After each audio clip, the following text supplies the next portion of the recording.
So here we are testing 31 frames per second. So I just want to show you a little bit about this game. It's basically a MMO type game, and this flashy backdrop is supposed to get you really excited for the things you can do in the game: build gigantic castles and siege them and build ships, and there's different races like orcs and elves and men and all that good stuff, and even dragons, as you can see, sort of flying around in the background. So you click Online Kingdom, and you have to, after you buy the game, you have to create an account, but it's pretty easy to do, and as far as I know, you don't have to actually pay to continue playing the game online. And there is arguably a pretty good single player portion where it's there's a storyline and sort of guides you through creating your kingdom and what all the different things do. And they don't really force you to do PvP as far as I've seen yet. However, I'm still relatively new to the game, so I've registered my account and everything, so I'm just going to log in. And this is my my current town that I've been building up over time, and I created this one just a few minutes ago. I'm actually going to select this one and delete it and show you what it looks like when you build a new city. So I'm going to select the blank guy, hit new, and you get a choice of 3 different races: men, elves, and orcs. I think this is actually the orcs back screen. Yeah. So I think they're pretty much what you would expect. Very strong offensively. Some of their units I think are even free, but it's sort of like the horde mentality. So this stuff tends to be cheaper, but not quite as durable or hard hitting. The elves, on the other hand, their units are very expensive, but they're extremely durable. The men are just middle of the road. They're sort of pretty good at everything, which is kind of nice for a new beginner player and everything. So I'm actually going to choose men. And these different starting areas, either alpine, plains, or forest, sort of give you different starting bonuses. Alpine is in the mountains. It's really good for defense if you want the kind of player who likes to just sort of keep yourself and turtle up. This is where you would want to go. I think the plains actually gives you a bonus to things like cavalry, and you can read the description down here if you want to. The forest gives you a bonus, obviously, I think wood production and stuff like that, and some ranged units develop very quickly, while you're also taking a sort of a negative hit in some of the other areas. But just for the sake of going forward with this, I'm going to choose forest. Archers are great for defending your city. Then you get to choose a couple traits, and if you select one, you can sort of read through what the additional bonuses are. So if you chose a starting area, it really gives you a lot of control over what bonuses your kingdom is going to get. So I could choose Siege Mastery, and I would still get the previous bonuses from starting in the forest, like increased wood production and ranged units developing quickly, but I would also get all these bonuses. So for the sake of having a great economy, I am going to choose Farmers and Traders as my first one. Builders and Scholars, I think, as my second one, because my goal is to get my economy up and running and really solid quickly. So let's just name the kingdom here.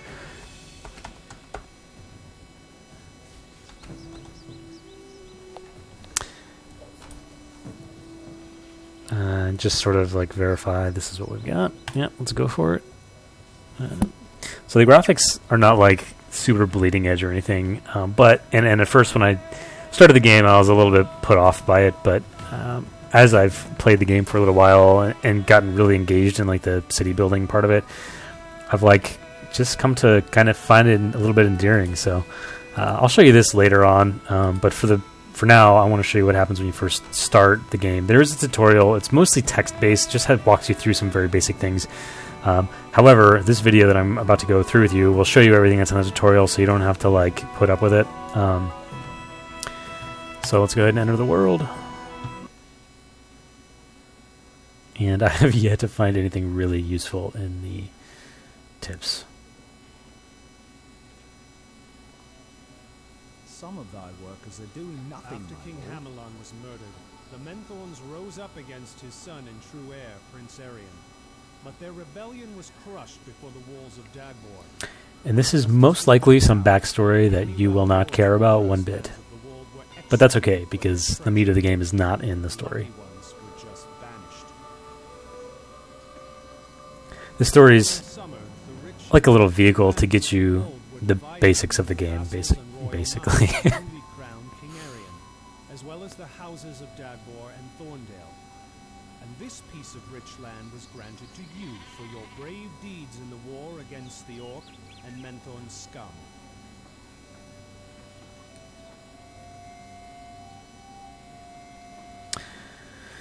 So, I'm just going to... This guy, he's our sort of our groundskeeper, or whatever you want to call him. He just sort of is the vehicle to deliver the story to you, just like the story is the vehicle to advance you through and teach you how to do things.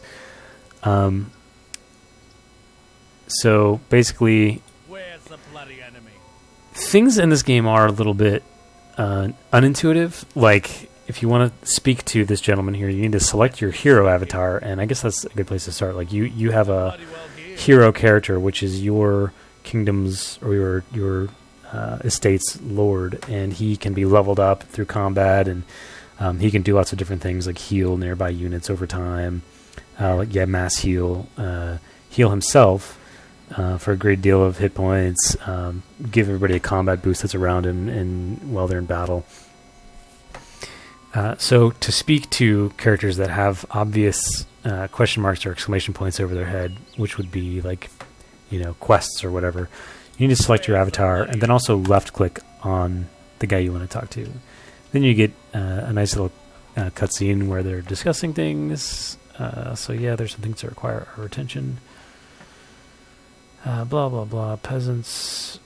So yeah, the first thing we're going to want to do is build a couple of houses, because that dictates your population cap, and the population cap is pretty important.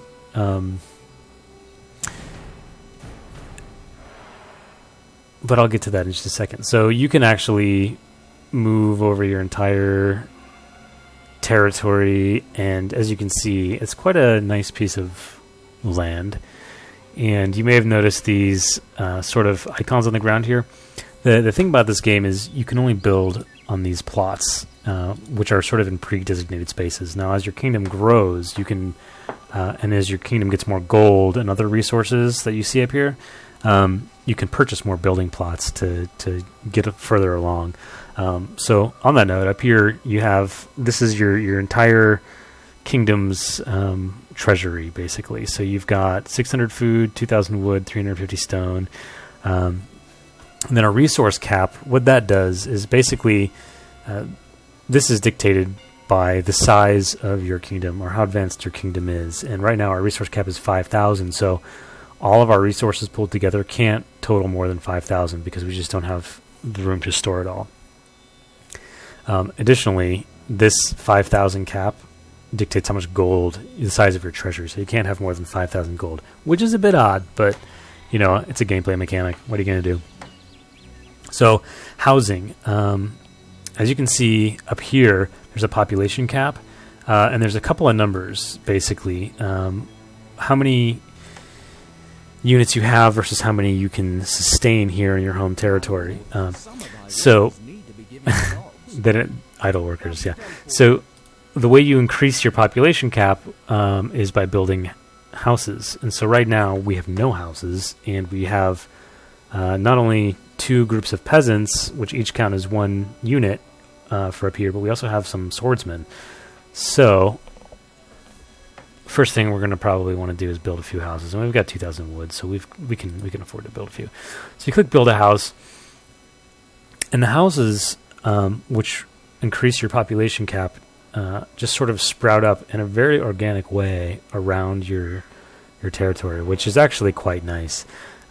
And by the way, this is a fully 3D game, so you can get all kinds of different viewing angles, and the weather system and the seasons in this game are actually done really well. Just adds a lot to the charm of the game, I think.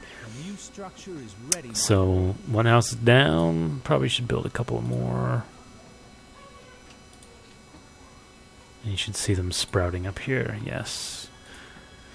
So everything in the game is built in real time, essentially, with a time assigned to it. And I think this might be a function of the starting bonuses, but these houses are going up really quickly. So in my other game, they weren't going up that fast.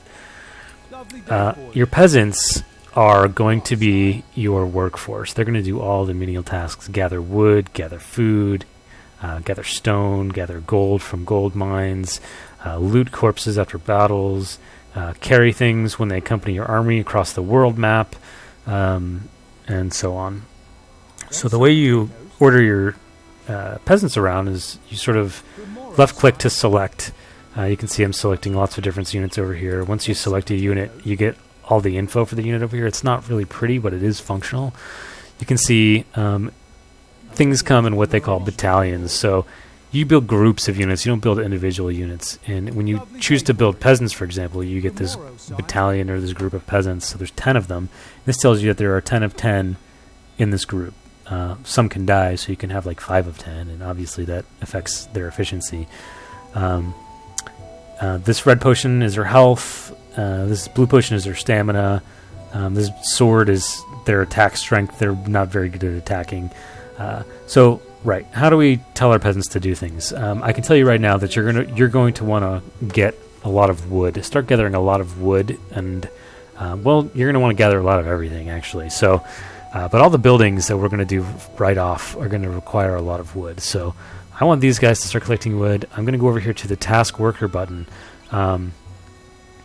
Select that, and then you have a whole bunch of radial options here. The first one is task to livestock. So as you have livestock and they become ready for slaughter, if they're tasked to this, it just stays on all the time until you change their job, and they're just going to slaughter any animals that become ready for slaughter as they reach that point.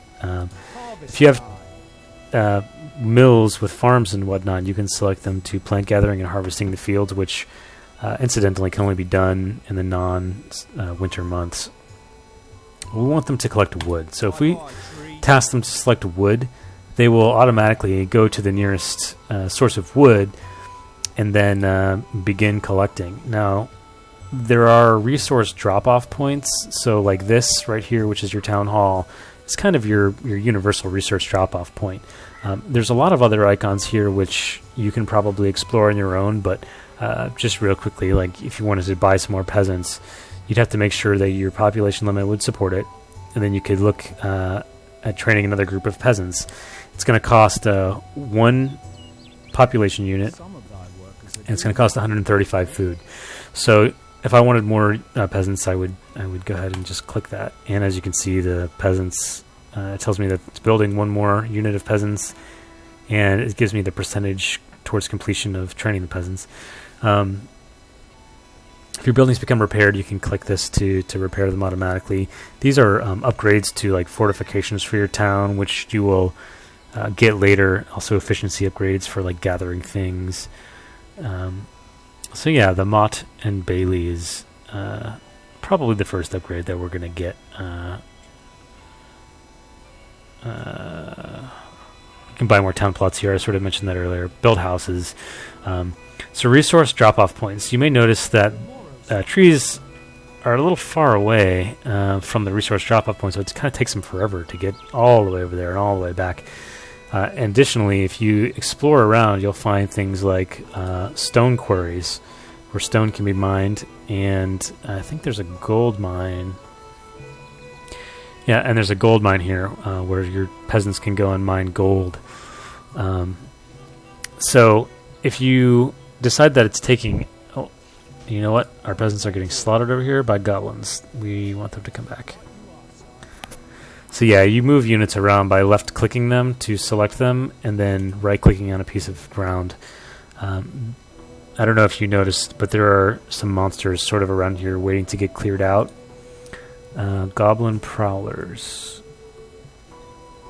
I'm just going to drag the left mouse button and click to select multiple units, and it sort of tells you really quick down here just